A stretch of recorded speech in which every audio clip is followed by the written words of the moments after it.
Thanks, everyone, and thanks for invitation to be here.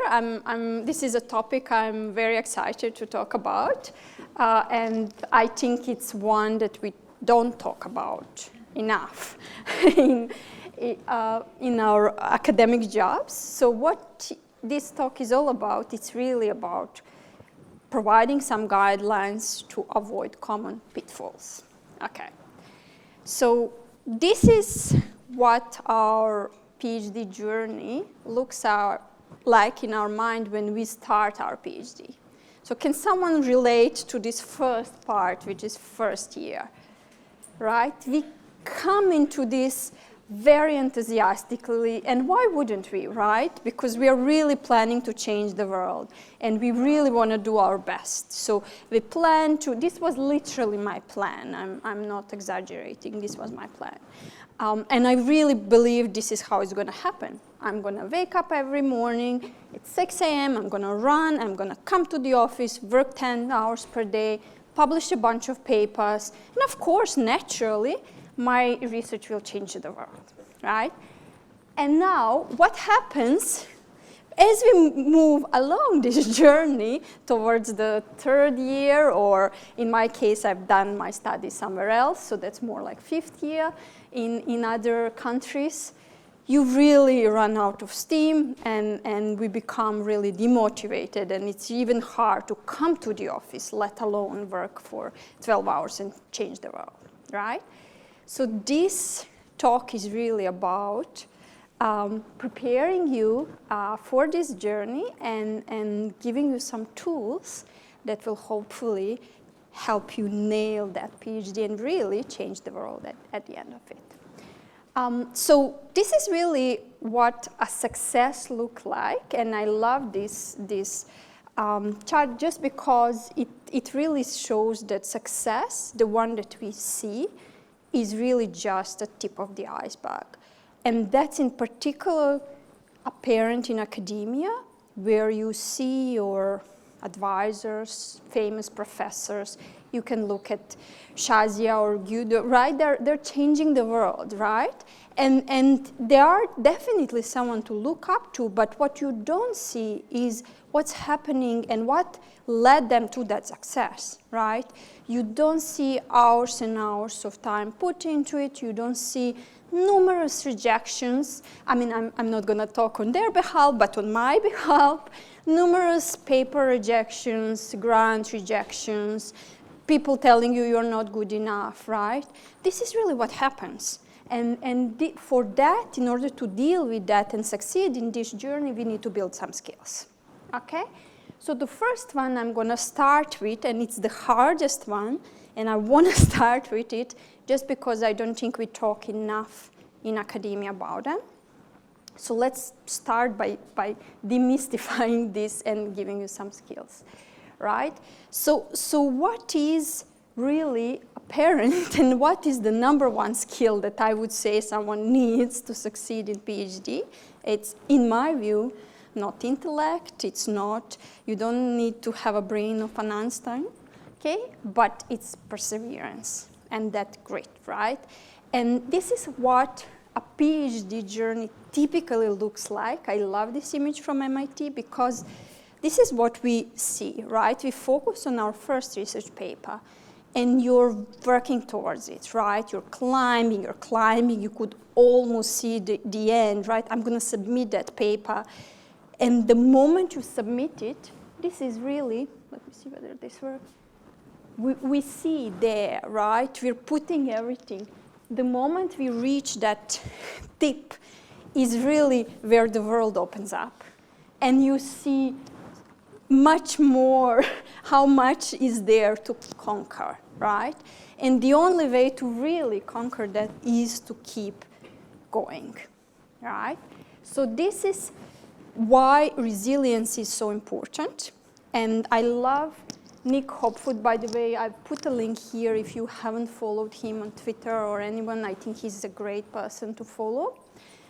So he has this is literally a picture of his office, which is a rejection wall, where he puts all of his rejections for grants, for papers, anything, it's literally at the entrance of his office.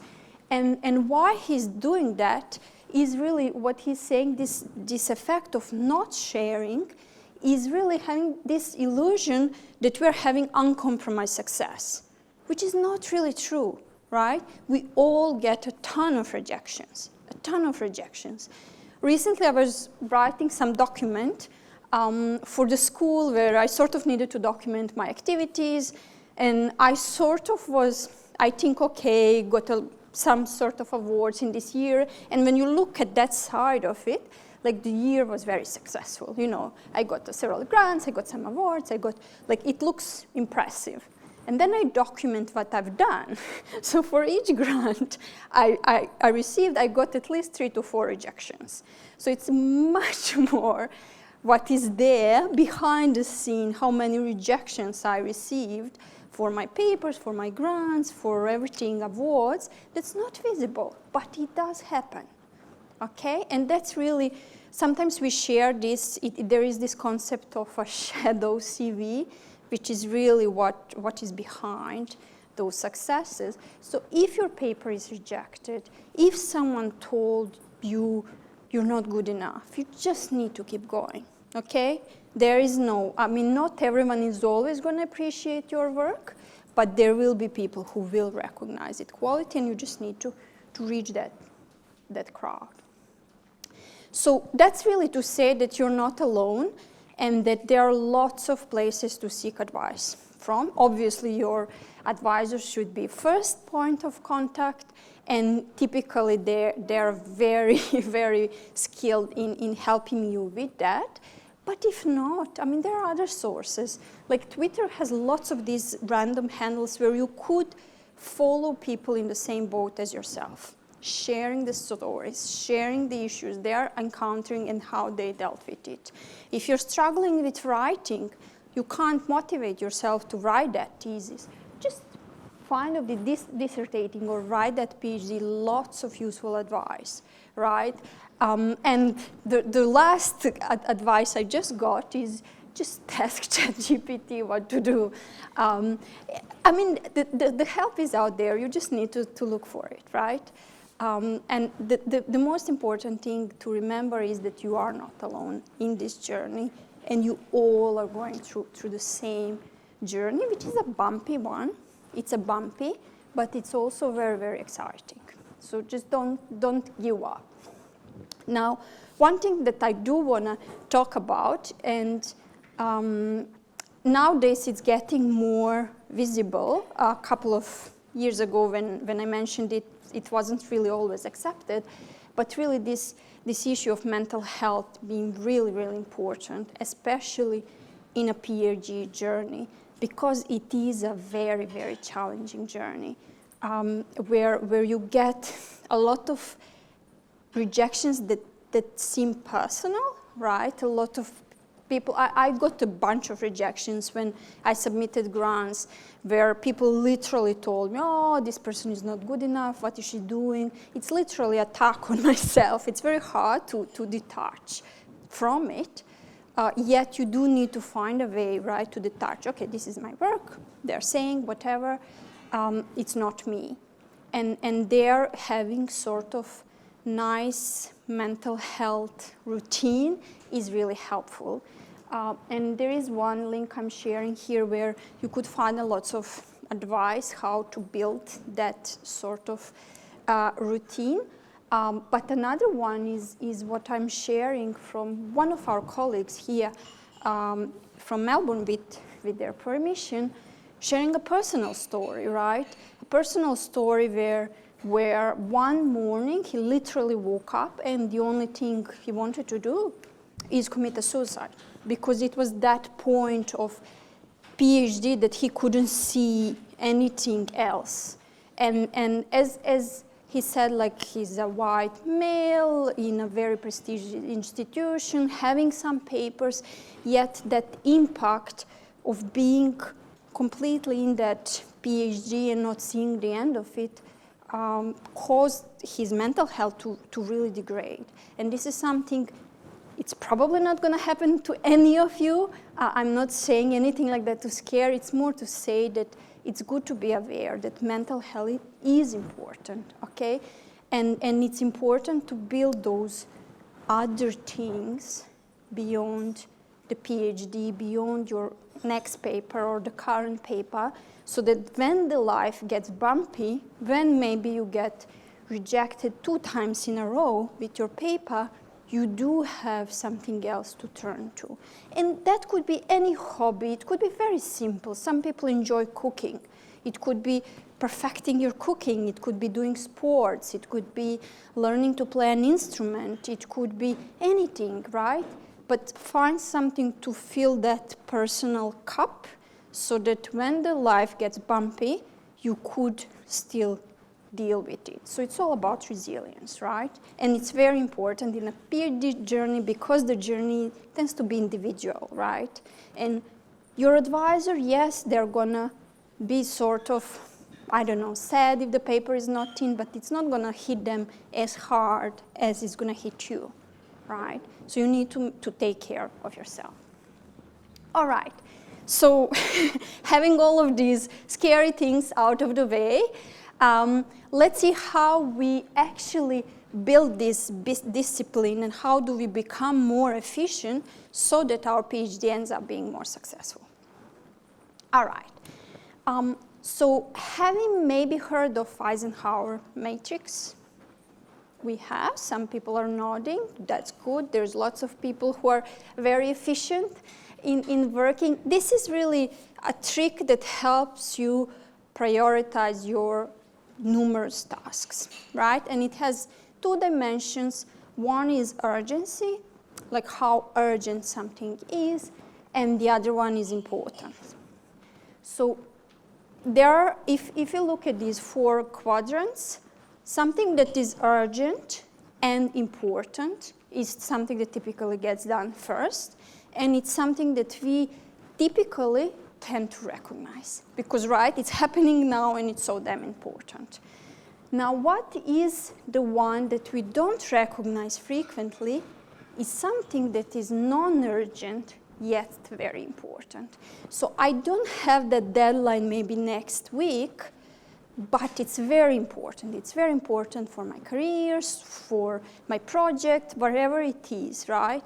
But it's very easy to overlook it because there will be always some important things popping up, urgent things popping up. So these things need to be scheduled in your diaries, right? So that you actually devote time for that. And as you move post-PhD, your calendar is going to get more and more crowded. There will be many more competing things for your time. So if you don't do these tricks, you're never going to get them done. And that's a way. In my case, I sometimes literally schedule something in my calendar so that it appears busy, so that I could get to those things. But it's important to recognize them. Then the non-important but urgent things, typically this would be your email. This is really, the email always has the sense of urgency, and there is always something to do right now, immediately. You could be tied with that email the entire day and not do anything else, right?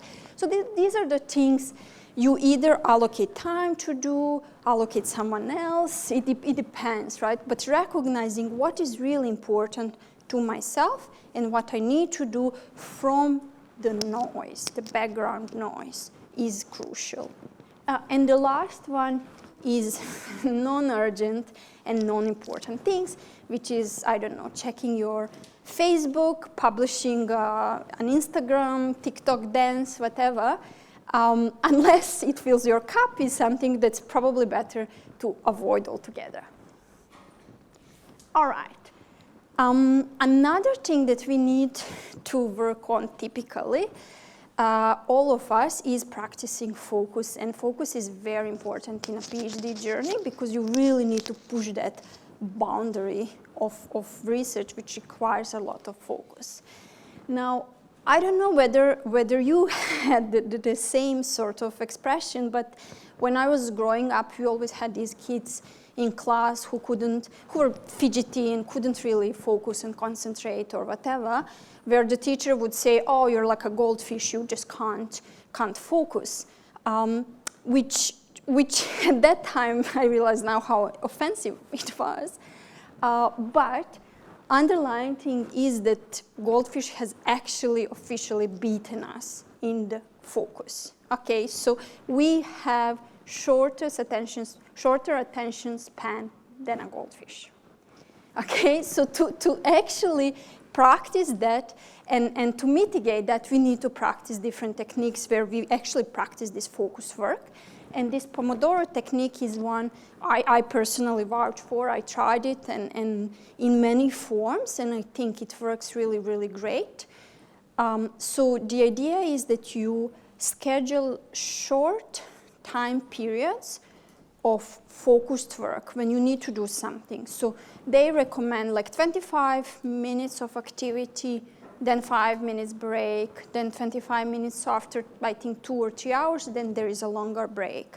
Now, what that means, this 25 minutes is literally you doing whatever you're doing. There's no phone, there's no email, there's no TikTok, nothing, okay? But in these 25 minutes, you're going to do so much more than sort of you multitasking.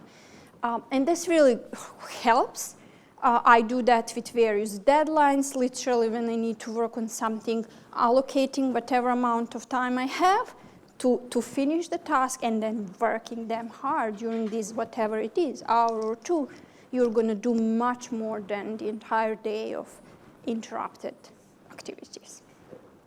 Okay, so try Pomodoro.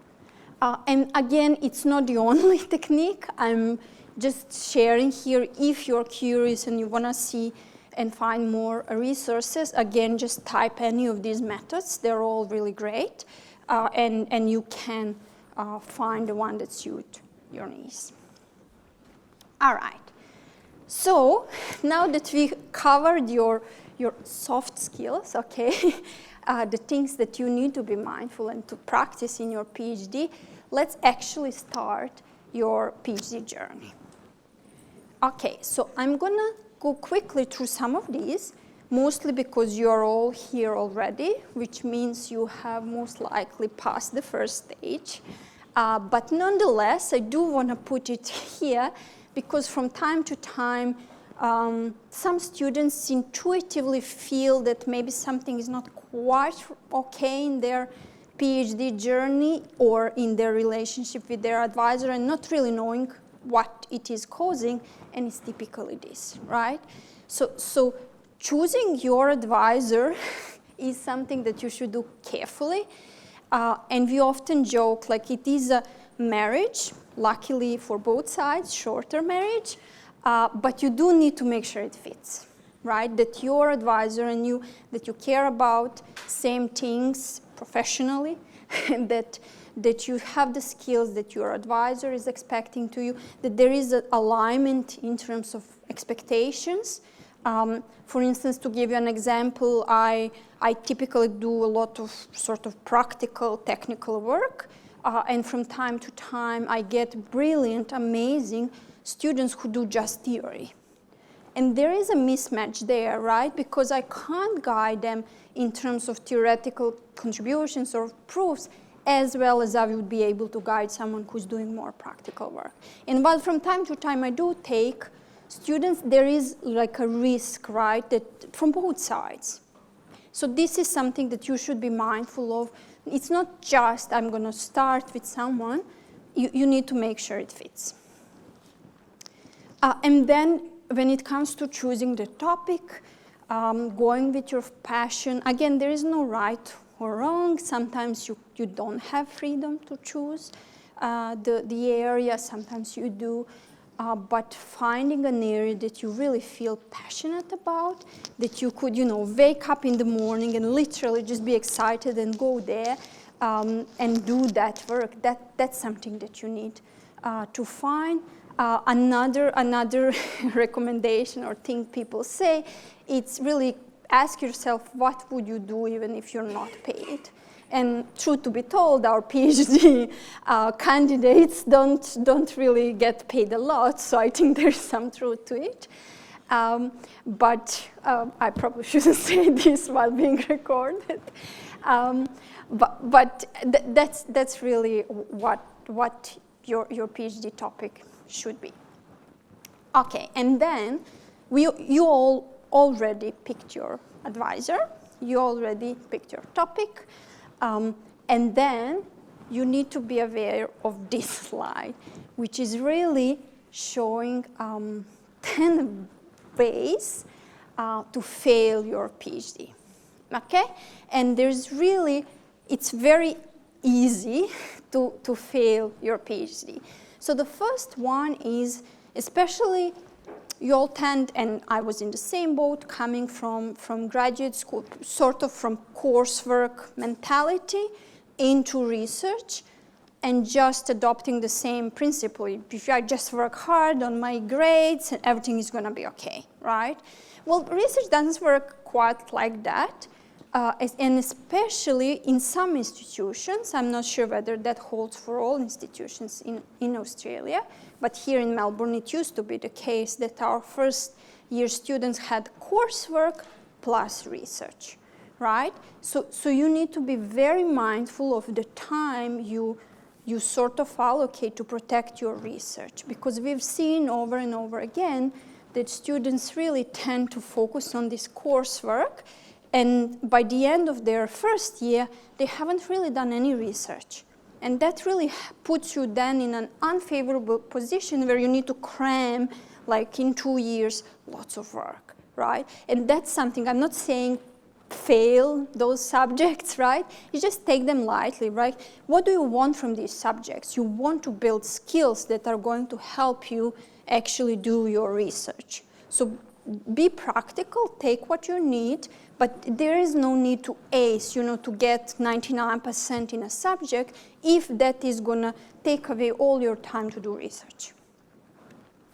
Then learning too much. I mean, I know it sounds weird, because when we start PhD, we really spend a lot of time learning a new area, because we are embarking on a new journey, and obviously there's lots to learn. But there is a risk of learning too much. And what I mean by that is spending too much time in that learning stage, right? If you just do first 6 months of learning and reading, that's fine, right? But if you are at the end of your first year and you haven't really tried anything, you haven't really decided what you're going to do, but you just keep reading, you are going to jeopardize your PhD progress, because at the end of the day, like the amount of new things you need to learn is endless, right? So you do need to be strategic, sort of coupling this learning with your actual work and project and proposal. And this also is tied to 3 and 4, which is expecting perfection and procrastination.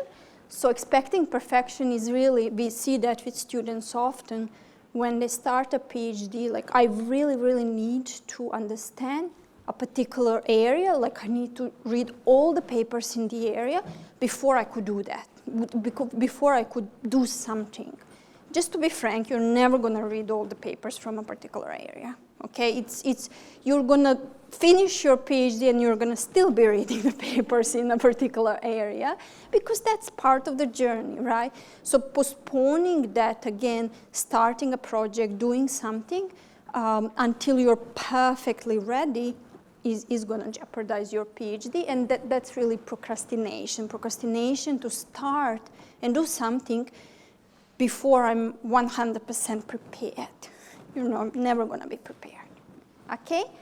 Going wrong too soon or too late. So for this one, I like this analogy of PhD sort of being like your advisor is teaching you to drive a car. And at first, they are either sort of showing you how it works, or they are sitting in your first year, sitting literally close next to you and, guiding that you really closely. But that relationship needs to change over time. And in the second year, sort of your advisor is becoming a little bit more laid back. They can't control the wheel anymore. And then in your third year, literally you kick them out at the back seat, right? Because that's where you're ready. That's where you build your skills, you know your area, and you can really then do something to push that area. And more frequently than not, I'm gonna admit, at the end of their PhD, my students know much more in a particular area than myself, because they are becoming an expert, and I've guided them, but in a particular niche area, they are the expert. Okay? Now, the issues become when this dynamic doesn't happen naturally. So students can go rogue very soon, meaning like in the first 3 months of their PhD, they're just, oh, I'm not going to listen to my advisor. They don't know anything. I'm just going to do what I want. And that really puts you at risk that maybe you're overlooking an important research area, or you're choosing a problem that's not quite relevant. So there are many, many risks along the way that we tend to mitigate for you in your first year. The other risk is you sort of letting your advisor do everything till the end, right? Then there is really that lack of maturity where at the end of your PhD, you're not ready for the world outside, right? You don't know what you want to do.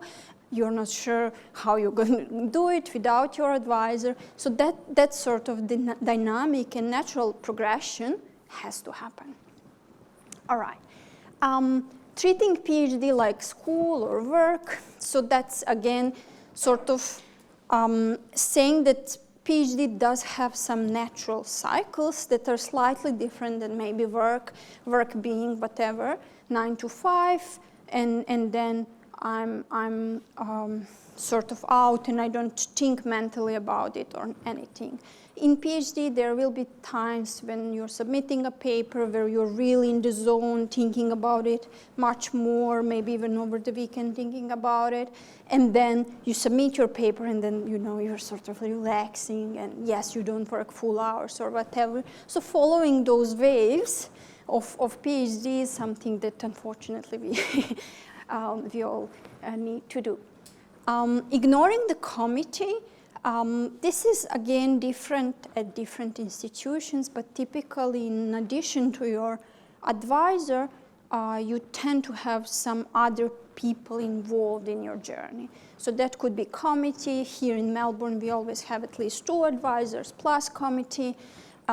So ignoring the advice of those people, because they tend to give it either yearly or 6 months, it all depends, again, can jeopardize your PhD. And I've seen that over and over again when my students come and they say, oh, this sort of committee member told me this, but they don't really know my area. I'm just going to ignore it.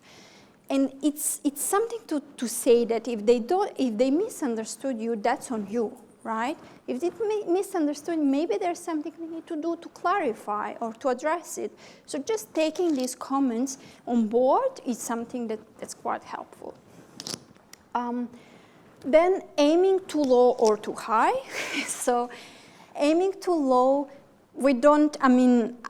typically all PhD students, I have to say, tend to be overachievers, so maybe more aiming too high than too low. But there is a risk of maybe there is a particular student who got their PhD with just 1 paper, or maybe with not a single paper, and then you say, oh, they got PhD, that way I'll get it too. That's a risk. Now, that's, as I say, typically we see students being overachievers and really aiming really, really high, which again can jeopardize your progress.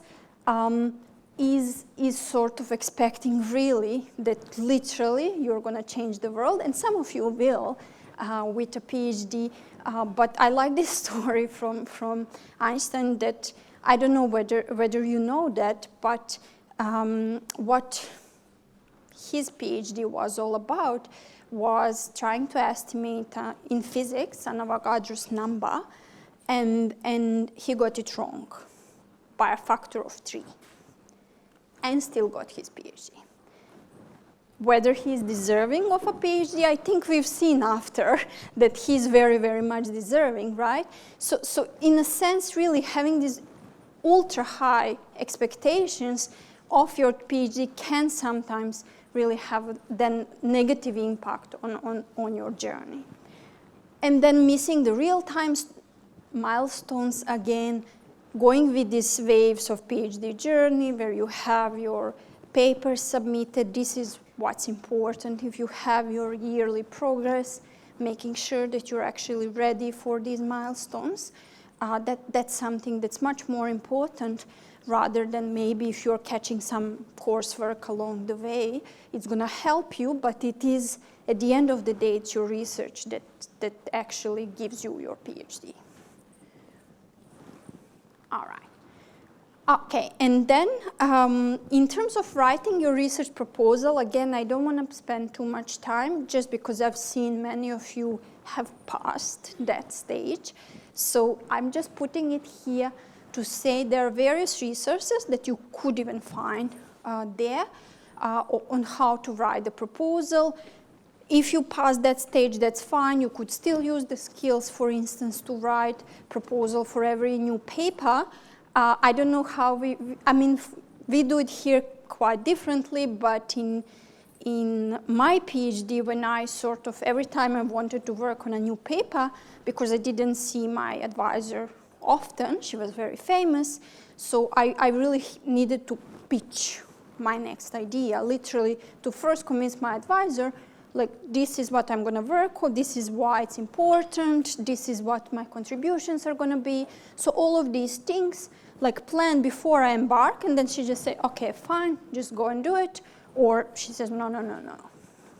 Okay, so having that skill set is actually pretty good because you're going to use it over and over again. But the proposal is really about, again, proposing something, a research project that advances the body of knowledge. And this is where we go to students over and over again. That's my first question to every student. When they come and they just want to say, oh, I want to work on this, I want to work on that, the first question is, which research gap are you addressing? Like, what is that you identified? Because if you're just doing it for the sake of doing it, that's right, that's not going to grant you your PhD, that's not going to grant you your paper. You need to think of that, right? What is that gap where I'm actually going to bring something new, and then I formulate a detailed plan how I'm going to do that. Proposal should always demonstrate that it is feasible and achievable, so you have those skills, you planned it out, and then you can do that. And when I was doing my PhD, I hated those proposals, especially since I described how they were used. I was like, oh, why do I need to pitch it every time? Actually, it's a skill that I use now over and over again, right? It's a skill that's going to be useful to you in your life whenever, right? Whenever you need to plan to do something new, that's what it is. Proposal is really literally a planning. So you do it before you start your journey. And then research question, again, I'm not going to talk too much about it, but I do want to share some sort of science with you. What happens when the research question is not well defined? So how this process typically works, you start by choosing a topic that matters to you, you read, you develop a research question, you sort of, from that thing, you start by reading more, understanding, developing this rigorous definition, or many advisors use this term problem statement, right? We go over it over and over again until the problem statement is clear. We are really then developing this expectation of findings, reading the literature, realizing which gaps, and it's a circular process, right? But at some point, your research question is defined, and you go about and solving it. Now, there are some issues that appear when that research question is not quite there. And the first one is the question being unclear, and that frequently happens with students. So what are the signs? How to recognize that unclear question is really this, that you are really working hard, you're literally doing everything, you're reading, yet you are literally not seem to be making any progress, right? So you're spending too much time on different angles and tangents and sort of it feels like going into circles, which is really the sign that that research question is not specific enough, right? It tends to be too broad, which takes you then to different areas all the time, and you could be then again reading endlessly. So again, going back to the question and refining it so that it really fits a particular scope is going to get you out of that circle. Another one is when you do have a very nicely defined and specific research question, yet when you're reading, you sort of seem to be finding always new research problems. And this is great skill, by the way. That's what PhD is training you to do, right? To recognize these new research problems. But there has to be an end to it, because if you're just reading and coming, oh, I should work on this, I should work on that, you get distracted. So I suggest students, and I actually then laughed because I've seen there is properly like a term for that, to have that thinking box, right? Where you literally store all of these ideas that you are going to come to maybe for your next research paper, maybe after your PhD, there is lots of opportunities to address, but again, not being distracted too much and actually going with particular research question is gonna get you to your PhD. One thing when it comes to research literature is, and that's probably the hardest thing, being really on top of your research literature. Just as I said, I mean, you could be reading endlessly in your 3-4 years of PhD and you're not gonna read everything. So you need to make sure that you're on top of research literature in your specific niche area. And there are various ways that help you do that. So one thing that I quite like is these alerts by Google Scholar, because we more or less tend all to use Google Scholar to find the papers of interest. You could set alerts for your own articles. Anytime someone cites you, you get a message. So you could see if they're citing you, most likely they're working in the same area. Important or sort of non-academics in your field. You can set an alert every time they publish, you get a reminder or an email. You can set up topics literally in Google Scholar. You type whatever, query optimization, machine learning, whatever it is, and set alerts. So every time someone publishes, you get an email. And those are some of the ways how you could really be on top of what's happening in your field. And then from time to time, literally, I strongly recommend that, going to several flagship conferences in your field and looking just what's published, right? So in my area, that would be whatever, VLDB, SIGMOD, ICD. So every year I would go regardless and check the papers, because if you're submitting your work, and God forbid, I didn't even mention, I don't know, last year's SIGMOD paper in the same area, reviewers are just gonna reject me, right? So that's why it's important to be on top of it. And then, like this entire research process, I'm not going to talk about this in detail. I just want to say, while at times your journey seems rather hectic and you don't quite get why your advisor is asking you to do a particular thing, there is a clear scientific process behind how we go from the research idea into a full-blown paper, right?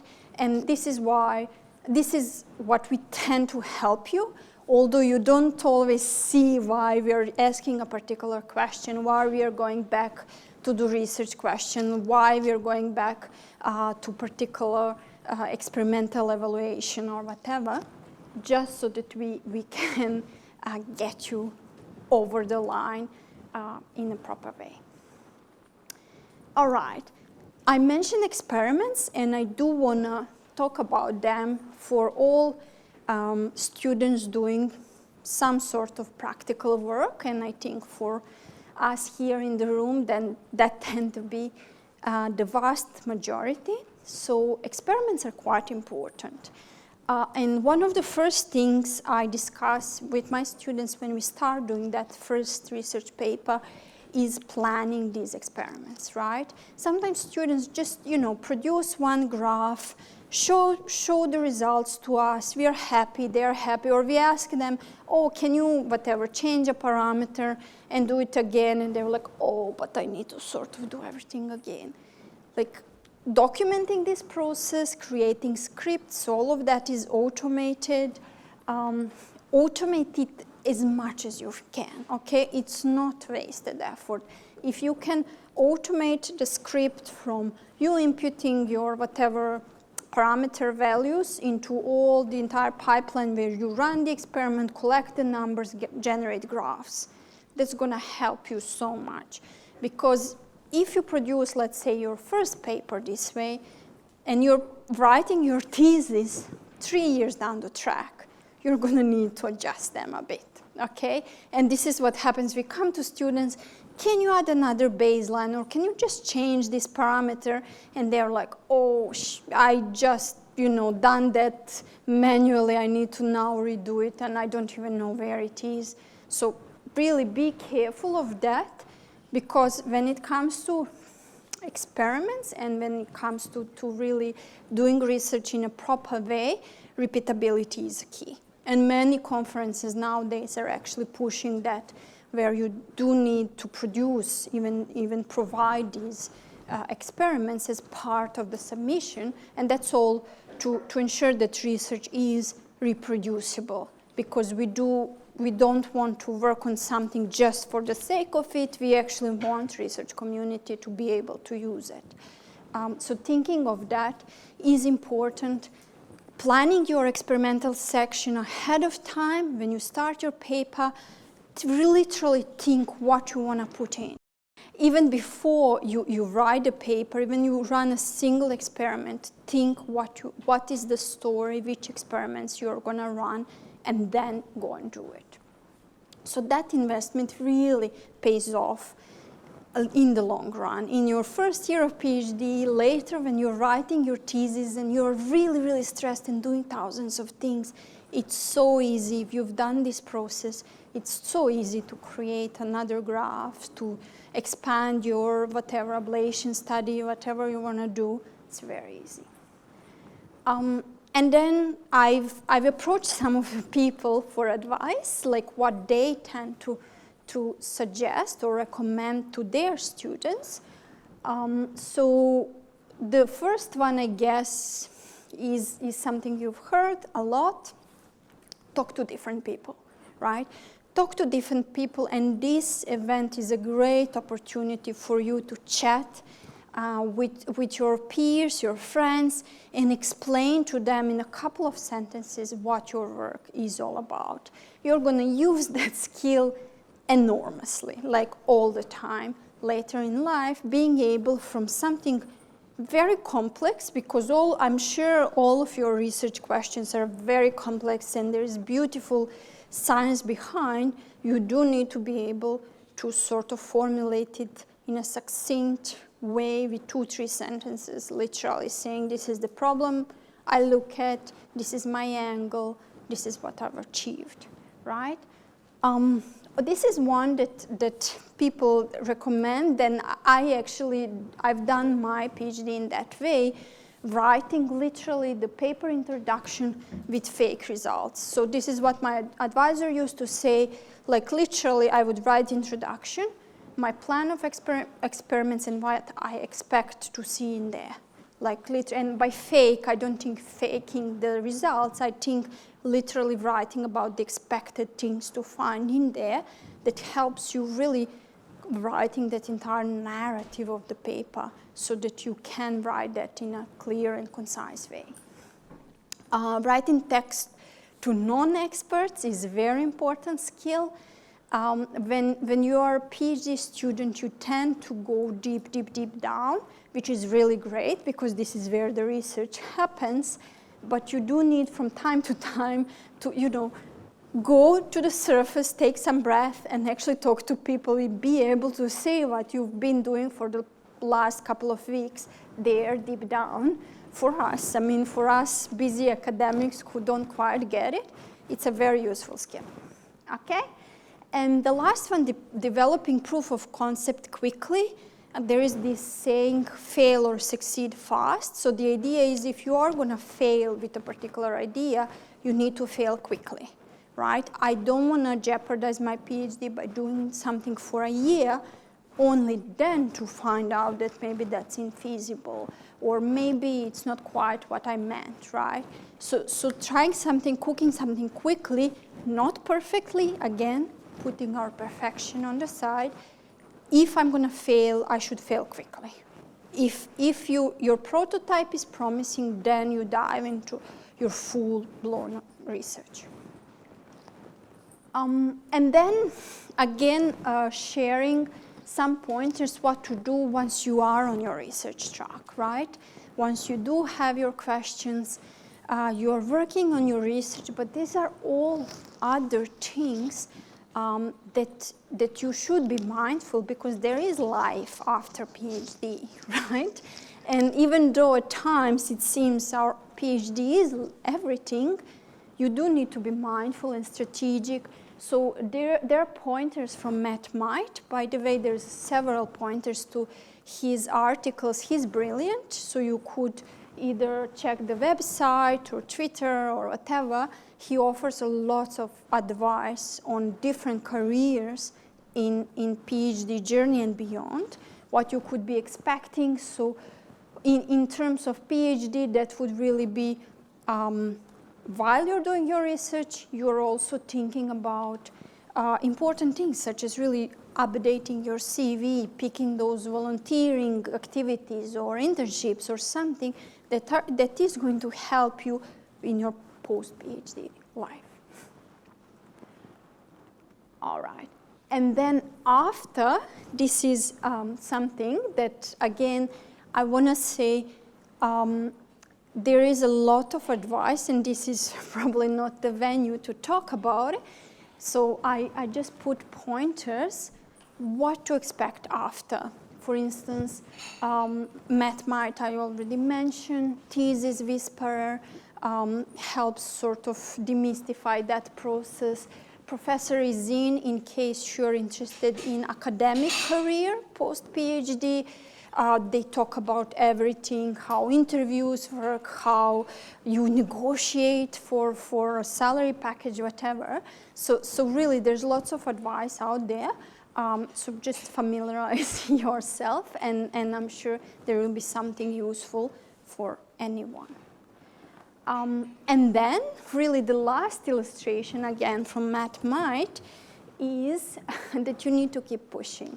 So this is really the image of your PhD, and you start in blue, in the middle, where you find a particular research area.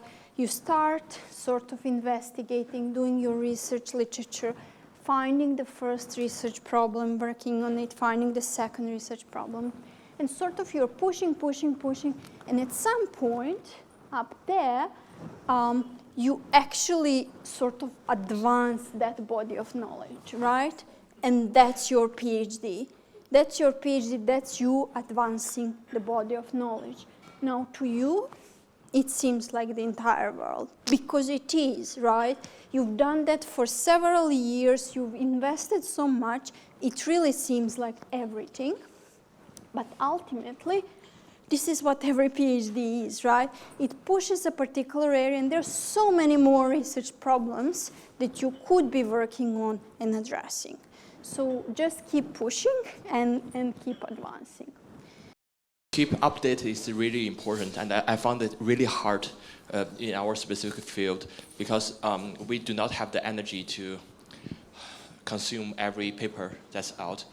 Could you please tell us what is important? Yeah, so to me, I think these alerts help you be afloat, sort of, but alerts, you need to be mindful how you set up alert. Like, you can't set up alert for machine learning, for instance, right? It's a huge area. It needs to be more specialized, same like you formulating your research question, right? Picking this very specific research problem that is rounded and has a scope. It's same with these keywords, right? You need to translate your research problem into several keywords and then put that as an alert so that you are alerted. And every time, there are typically famous people in particular area, sort of flagging them and getting the sort of alerts or emails is a good strategy. But just the only thing is really being mindful so that you don't set up something too generic, right? We are all exploring, let's say, computer science, okay? I mean, we're not going to set that. We're not going to set even databases or machine learning. It's huge. It needs to be something very specific, I don't know, scalable, graphs, machine learning, whatever. It needs to be very specific to help you to actually be on top of it. Thank you.